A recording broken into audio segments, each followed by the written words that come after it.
What's up, and welcome back to another edition of DBSN Overtime. I'm JD Lowe. And I'm Eli Baxter. It's been a long time since we've been on the show, so we're excited for this one. We're going to start out with the NFL Week 14 review and then make our way down to some other American sports. Yep, lots going on over the holiday break, so we're excited to be back for another episode. Yep. Let's start out with the Packers-Lions shootout late in the game. It was 34-31, the Lions. They got their 12th win on the season at home against their division rivals, the Green Bay Packers. Yeah, the Lions are still one of the Super Bowl favorites, if not the Super Bowl favorite. They still look really good. Jared Goff coming into Detroit, and he's still playing really well. Threw for 283 yards, had 3 touchdowns. I had him on my bench, unfortunately, in fantasy football. Wish I could have had him starting there. He put up a good amount of points, but great game from the Lions overall. Yep. Tim Patrick, the Lions' tight end, he got the ball a lot. He had 2 passing touchdowns from Jared Goff, so he was their main connector there on Sunday. Yeah. Or Thursday. Yeah. And the Seahawks took on the Cardinals. Seahawks and Geno Smith still looking good for a team hovering a little bit above 500. They still look good, and they came out on top over the Cardinals 30-18. Yeah. Arizona and Seahawks in the same division, and all 4 of those teams in that division too can make the playoffs still, so wins are necessary when you're playing your division rivals. And the Seahawks came out on top in a big win, 30-18. And then the Bills, they got upset in another high-scoring matchup, 86 total points as the Rams came out on top in Inglewood, California, 44-42. Yeah, it was a bit of a QB battle there. Josh Allen still playing really well. He threw for 342 yards. And on the other side of the ball, the Rams QB, Matthew Stafford, also threw for a really good game, 320 yards. Came down, it was a pretty close game, came down to the wire. Good QB battle and good game overall. Yeah, Josh Allen became the first player in NFL history to score 3 touchdowns passing and 3 touchdowns rushing in the same game. So he's looking like a MVP favorite right now. And if he stays strong the rest of the year, we might see an MVP up in Buffalo. Yeah, it's been a great season for him for sure. And the Chiefs took on the Chargers. The Chiefs, who were the longest undefeated team in the NFL, they win again. They're no longer undefeated, but 12-1 now on the season as they beat the Chargers 19-17. Yep, they won on a late field goal, which honestly a lot of people are saying that there are multiple games that the Chiefs should not have won just because they got lucky late, and this field goal that they had on Sunday was another one that people were talking about, so we're going to send that to that now. For the Chiefs. And right off the upright and in for the division. It's the Dyke for the division. Yeah, that was a crazy one. That was a crazy one for the Chiefs. Definitely a good one for them. And we transition to the rest of the week's scores. The Vikings took on the Falcons, and they would win and move on to 11-2 on the season. The Eagles beat the Panthers, and they also move on to 11-2 on the season. The Steelers got revenge against the Browns, and they had moved to 10-3 on the season. They're looking good. And finally, the Bengals defeated the Cowboys, finally getting another win. They'd win 27-20. That was a Monday Night Football thriller for them. Yep. It was in Dallas as well, so a good win for them. Yeah. Cowboys still struggling at home, so they need to bounce back. Yeah. And then in Week 15, we're going to start out the week. It's a full week. No teams on bye. The Rams and 49ers are playing on Thursday Night Football. Dolphins and Texans play. Bills and Lions, Steelers and Eagles, Buccaneers and Chargers, and the Packers and the Seahawks. It'll be exciting, especially with multiple divisions on the line late in the season. Yep. It'll be a fun finish to this season. Coming down to the wire for sure for a lot of these teams. Yep. And we transition to the other games of the week. There are no teams on bye, so full schedule. And as those games are going on, also college football will be continuing to advance into the championship season. And they played this previous week for several division championships. In the Mountain West Championship, it was a big game for newly added to the playoffs, Boise State, as they beat UNLV 21-7. Obviously a really good game for Heisman favorite there, Ashton Jeanty, and Boise State, so a good win for them. Yeah, that was their 4th Mountain West Championship in the past 8 years, so they're cooking for sure. Yeah. Boise State, they claimed one of the CFB playoff spots as they have a bye in the first round because they are one of the top 4 conference champions. And then in the Big Ten, it was another high-scoring matchup. A lot of high-scoring matchups this week. The number 1 Oregon, they defeated the number 3 ranked Penn State 45-37 to claim their first Big Ten championship. Yeah, it was a big game for them to stay undefeated. Now they get a bye. That's important, obviously, for the playoffs, get some rest. And Penn State, obviously a really good team, and that was a good game for them still in a close game. And then they're happy too. 8-point game in Big Ten championships. Good game still for them. Yep, both teams will be in the playoffs. Penn Yep. State will host SMU in the first round. Oregon gets a bye and will play in the Rose Bowl against the winner of Ohio State and Tennessee. So could be another Big Ten rematch if Ohio State takes the win at home. And then the SEC championship. It was a late game, another overtime win for Georgia. The number 5 Bulldogs won 22-19 over the number 2 ranked Texas Longhorns. Yeah, for Georgia, definitely a big game. They've fallen in some tighter games earlier in this season. So coming out with a division championship, being able to move on to getting a bye as well. Important for them. And for Texas, for Arch Manning and Texas, that's a double OT game. That's got to be a heartbreaker for them. Yeah. Georgia, that's their second win over Texas this season. So Yep. Texas not looking the greatest against strong opponents. Their best win is not over a ranked team. It's an unranked team. So not what they want to have going into the playoffs where you're going to play the top 12 teams in the country. And Georgia, they've shown that they can win games late. So it could go either way for both of these teams. Yep. Texas just needs a little bit of a spark. And then in the ACC championship, Clemson, they took down SMU in a late game field goal.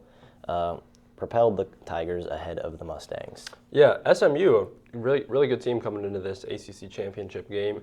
For Clemson, obviously, they were pretty good all year. Not as good as they might have been in previous years with Dabo Swinney and some of the historic years that they had. But still a good game overall, and they're happy to win the ACC. Yep, that was SMU's first year in the ACC, so they had a strong run. Yeah. Both teams are going to be in the CFB playoffs. SMU will head to Happy Valley and play against the Penn State and Nittany Lions. And Clemson, they'll head to Austin, Texas to take on the Longhorns. And in the Big 12 championship, a big game for Arizona State and Iowa State. 2 ranked teams going into that. They were battling. They both wanted to make it in, and Arizona State ended up coming out on top 45-16. Yep, Arizona State took a dominant lead, 45-10 heading into the fourth quarter. No really coming back from that. But Arizona State will have a first-round bye in the playoffs, and Iowa State, they're going to play in the Pop-Tart Bowl. Yeah, should be a fun one. Yep, against the Miami Hurricanes. And we transition now, obviously, with all those teams to the college football playoff alignment for the upcoming weeks. Teams with bye, obviously, the top 4 winners of the conferences. So we have Oregon, Boise State, Arizona State, and Georgia, who all won their individual conferences. And then the first round matchups will be Tennessee at Ohio State at home for the Buckeyes. That'll be a good one in the shoe. Ohio State will probably have a little bit of home field advantage. Indiana will take on Notre Dame. Notre Dame, they're an independent team, obviously, so they didn't have a chance at getting a bye. But still, good for them. If they end up ranked highly, they should for the next few seasons get a good chance at automatically making the playoffs. SMU will take on Penn State at Happy Valley, like we said previously, and Clemson will take on Texas at Texas. Yep, Tennessee, the winner of that, Tennessee and Ohio State, will go to the Rose Bowl. They'll play the Oregon Ducks, and then the winner of Clemson, Texas, will play Arizona State, the Big 12 champions, in the next round. And then Indiana and Notre Dame, the winner of that one, which is at Notre Dame, will play Georgia, the number 2 ranked or seeded, and then the winner of the number 11 ranked SMU and number 6 ranked Penn State will head to the Fiesta Bowl and play the Boise State Broncos. Yeah, this should be a fun one in the first year of this 12-team championship or playoff for college football. Lots of new teams added, lots of new movement, so this should be fun. Yep. And then we've already got our Heisman finalist for this season. It'll be the multiple names that we've already talked about. It is wide receiver / cornerback Travis Hunter out of Colorado, running back Ashton Jeanty out of Boise State, QB Cam Ward out of Miami, and QB Dylan Gabriel out of Oregon. And one of the first times in the past couple of years where the QBs are not favored to win this. So Yeah, it's really just a battle now between Travis Hunter and Austin Jancy. We'll see who the voters come up with. It's really going to be tight, and I don't think anybody has a clear favorite now, but this should be interesting, and they'll come out on this coming Saturday, December 14th, at 8 p.m. The winner will come out. Yep. The last running back to win it was Derrick Henry, and the last defensive player, I'm pretty sure, was Desmond Howard out of Michigan. That Heisman ceremony is Saturday, this December 14th, and it starts at 8 p.m. Yeah. And then the odds to win the national championship starts out with Oregon. They're plus 350, and they're tied with Texas, who is also plus 350, and Georgia is plus 380 to win. Surprisingly, that Texas is still above Georgia even after their 2 losses. So. Yeah, definitely a weird one, especially coming off the most recent loss, but still a good team. And then in the other bowl games, we've got Iowa State playing Miami in the Pop-Tart Bowl. BYU, they take on Colorado in the Valero Alamo Bowl. And number 15, South Carolina, and the number 20 ranked Illinois Fighting Illini will play in the Cheez-It Citrus Bowl.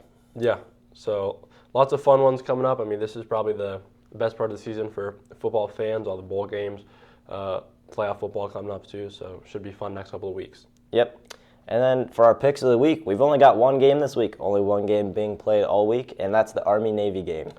This is a big one, obviously, the rivalry, one of the biggest rivalries in college football. And Army right now sitting 11-1, and I mean, they look good. Thought they might slide into the playoffs earlier in the season. They were looking good, as well as Navy. They've been good all season too. So who do you have? I'm gonna take Army. They just won the American Athletic Championship in their first season. They beat Tulane, who's a good season earlier. Navy also was a good team earlier this season, but I'm gonna take Army because they only have 1 loss. I agree. Like you said, they only have 1 loss, and that 1 loss obviously coming to Notre Dame. Good team, sliding in pretty high in the college football playoffs. So that's a good loss for them, and they're a good team, and I think they'll come out on top. Yep. And then in our college basketball, we've got an upset. Northwestern, they beat the number 19 ranked Illinois 70-66 in overtime. Yeah, big game Northwestern led by Nick Martinelli.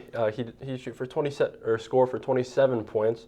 Big game for him. And Illinois also, they had a big player out of Tomislav Ivasic. He had 15 points, and they had another player, Kasparis Yuka Honest. He'd also have 20 points, so big game for them. Some big names there. Yeah. Both teams, they look good. Northwestern has been a recent powerhouse in the Big Ten, or a sleeper pick, I'd say, to win some games. They've had some big upsets at home, and they get another one. And then Kentucky, they stayed undefeated after they beat the number 7 ranked Gonzaga 90-89 into overtime. That was in Washington, and it was the Battle of Seattle. Kentucky, they were led by Andrew Carr, who had 19 points, and Jackson Robinson, who had 18 points. And then Gonzaga, they were led by Graham Ike, who had 28 points. Yeah. And a big win for Marquette, the number 5 ranked team over Wisconsin. They'd win 85-74, so a good win for them. And they were Wisconsin was led by Max Kesmet with 22 points. They couldn't get it done with that. Marquette led by Cam Jones. He scored 32 points in their big win. Yeah, Marquette winning the Battle of Wisconsin there, 88-74.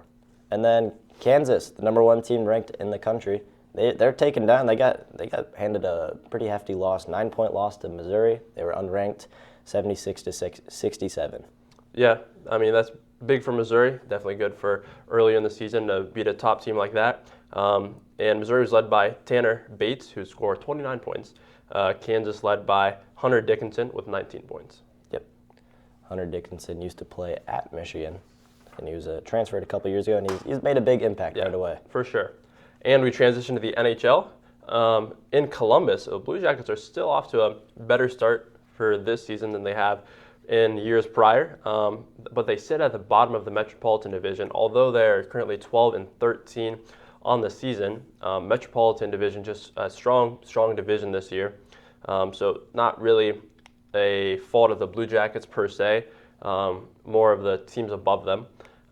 And they take on also the Metropolitan's first-ranked team, the Washington Capitals, tonight. And they will start Cleveland Monsters starter Jet Greaves, the goalie for their AHL affiliate team, the Cleveland Monsters. And he will play in his first game of the season this year. He's only played 10 NHL games in his career. So this is a big game for him, a big test against a really good team. And Blue Jackets hope he can be their guy for the future. So, and in League Award Watch, Kirill Kaprizov and Nathan MacKinnon are battling it out right now for the Hart Trophy odds, as well as the Art Ross Trophy odds. So Hart Ross for the league MVP and the Art Ross for the most points in the league. They both sit atop the league, separated only by 43 points, MacKinnon with 46 and Kaprizov with 43. MacKinnon, he's a bit more of a veteran, and he's won one Hart Trophy, that being last year. And Kaprizov, a little bit younger, he won the Calder just a few years ago for the league's best rookie, and he looks to get his first Art Ross or Hart Trophy this year. Yep. And then in MLB news, even though it's the postseason or offseason, Juan Soto, he's transitioning to the Mets after switching from the New York Yankees. He signed a 15-year, $765 million deal with the Mets. He previously played for the Yankees and started his career with the Washington Nationals. So he's going to be making a lot of money with the New York Mets. He's going to team up with Francisco Lindor, who used to be a Cleveland Indian, now the Cleveland Guardians. But they'll be a team to watch, especially after their late run in the playoffs last season. Yeah, that was an interesting deal out of New York, as Juan Soto making almost top player in the league kind of money with that deal. But I mean, hopefully he can, for the next 15 years, perform at a high level and earn that contract. Yep. And then in NBA news, the NBA Cup, they're in the playoffs now. The first round finished yesterday. The Bucks, they got the win over the Magic, 114-109. Thunder beat the Mavericks, 118-104. The Hawks, they beat the Knicks, 108-100. And the Warriors, they fell just short to the Rockets, 91-90. And then in the semifinals, the Thunder and the Rockets will play each other, and the Hawks and the Bucks will take on each other. That's right. And in the NBA, the regular season standings, the Cleveland Cavaliers still sit atop the Eastern Conference. They're having a really good start to the year. Obviously, they were undefeated for a long stretch there. And they are 21-4 currently. And they most recently lost to the Heat, 122-113. The Boston Celtics follow in second in the Eastern Conference. They're 19-5. The OKC Thunder, they lead the West currently. They're currently 19-5 on the season. They are coming off a win against the Mavericks. And the Houston Rockets follow in second in the Western Conference with a record of 17-8. They're also coming off a win, 117-106. Yep, that's right. And we're going to send it to This Week in Sports with Alex, as we're going to talk about Muhammad Ali, one of the greatest fighters in boxing's last fight. It was a tough one, but it was his last fight of his great career. This Week in Sports, December 11th. Ho, ho, ho, Merry Christmas! On December 11th, 1981, legendary boxer Muhammad Ali fought in his last fight of his storied career. The fight was against Trevor Berbick and took place in Nassau, Bahamas, also dubbed Drama in the Bahama. Ali's record coming into the match was 56-4, while Berbick was sitting at 19-2-1. The match lasted the full 10 rounds, but in the end, Berbick won by unanimous decision, handing Ali his fifth and final loss of his career. Thank you, Alex. And we're going to talk about some season endings. The MLS, their season came to a close after the LA Galaxy won their sixth MLS Cup championship after they beat the Red Bulls New York 2-1 at home. And then in the PGA, Scottie Scheffler, the biggest name out of the PGA right now, he's got dominating wins this year. I'm pretty sure it was around 9 total of his career. He won the Hero World Challenge just this last weekend, as he was 9 under on the day, or on the 4 rounds. And then Tom Kim, he was one of Scottie's close friends, came in second at 4 under, so a 5-stroke victory for Scottie Scheffler. Scottie Scheffler was named the 2024 PGA Tour Player of the Year as well. Yeah, thank you, Eli, for that. And we'll transition to Ian with this week's edition of Ohio Sports Roundup. Thanks, JD and Eli. This week in Ohio sports, we got the Cincinnati Bengals taking on the Tennessee Titans in Nashville at Nissan Stadium at 1 p.m. on Fox on Sunday. Meanwhile, the Cleveland Browns welcome Patrick Mahomes and the Kansas City Chiefs at 1 p.m. on CBS. Tonight at 7, the Columbus Blue Jackets face the Washington Capitals at Nationwide Arena before hosting the Ducks again on Saturday, also at 7, and then head to face the Carolina Hurricanes on Sunday at 5. Tomorrow night at 7, the 21-4 Cleveland Cavaliers take on the Washington Wizards. This Saturday, the 6-3 Ohio State men's basketball team faces the second-ranked Auburn Tigers in Atlanta for a 1 p.m. game. Meanwhile, the undefeated Ohio State women's basketball team hosts Youngstown State at 11 a.m. on Saturday. That's it for this week's Ohio Sports Roundup. This has been Ian Miller. Now, back to JD and Eli. Thank you, Ian, for that, and thank you for watching another edition of DBSN Overtime. I'm JD Lowe. And I'm Eli Baxter, and we'll see you guys next year in 2025 as we're going to continue DBSN Overtime. Have a great holidays, and we'll see you back next time.